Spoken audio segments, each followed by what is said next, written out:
Blessed ones, ladies and gentlemen. I just want to say this to you. If you are married,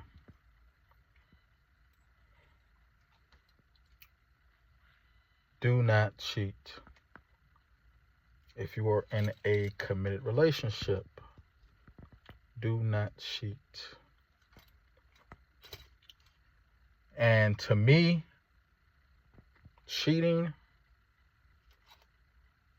is anything you do not want your partner to know, anything that you would not do in front of your partner, and anything that you have to hide from your partner. I don't believe that once a cheater is always a cheater. I don't believe cheaters never prosper, because sometimes they do. But I'm going to just say it. Don't cheat. And I'm also going to say, don't be abusive. Definitely do not be physically abusive. No means no, even if they're playing.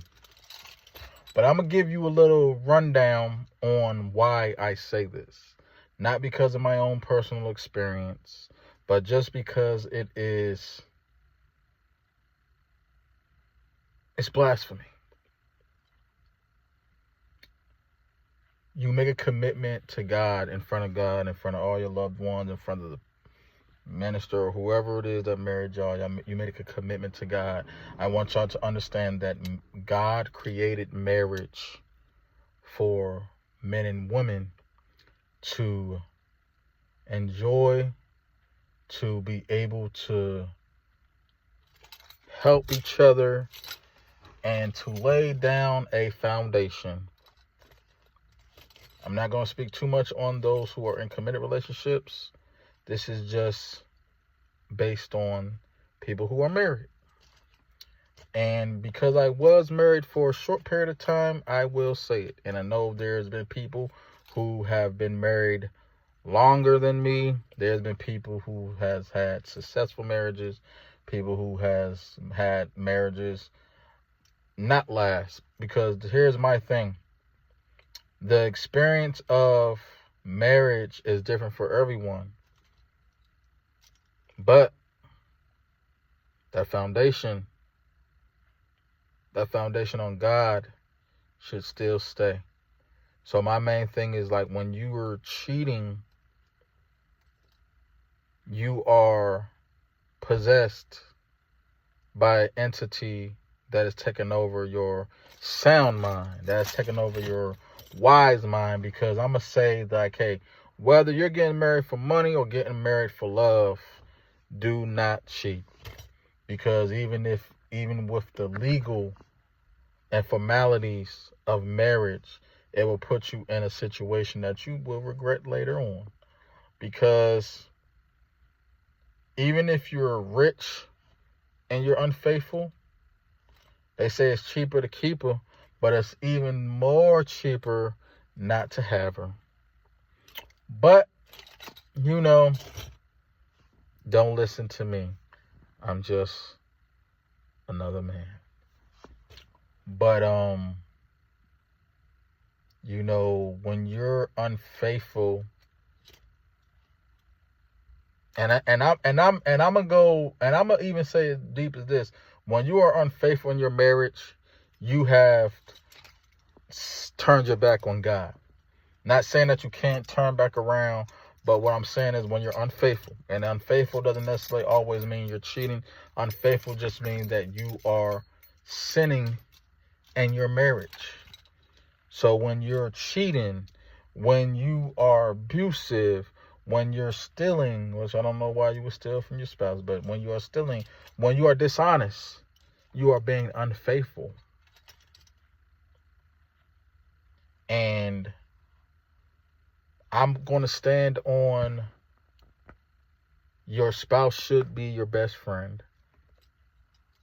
You can have your friends and your social best friends or whatever, but your spouse should be your best friend. There's layers. I'll give y'all layers on a different time. But if you are in a committed, holy matrimony, if you are married, do not be unfaithful. Do not cheat. Do not be abusive. Do not steal. Do not be dishonest.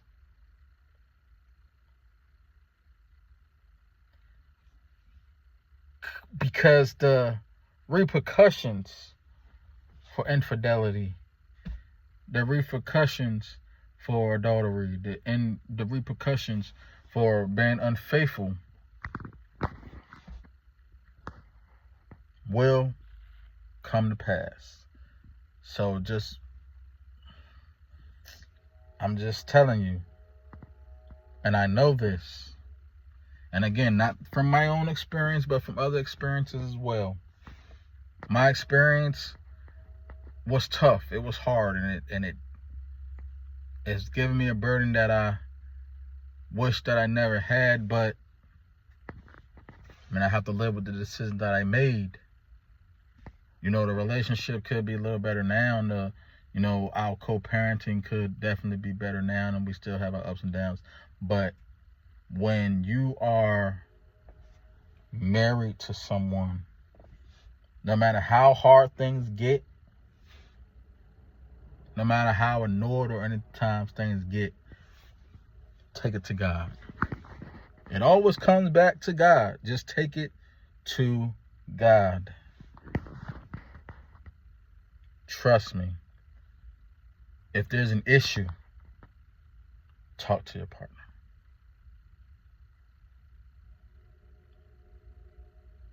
You should be able to talk to your partner about any and everything.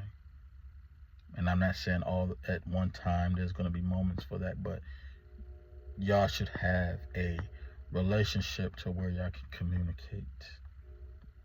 Because if you can have a relationship and y'all can love on each other and, smile and giggle, y'all should be able to also, argue and fight. I don't really necessarily mean just because y'all don't fight that is less significant, but y'all should be able to disagree and still be able to work things out together. This is Blair.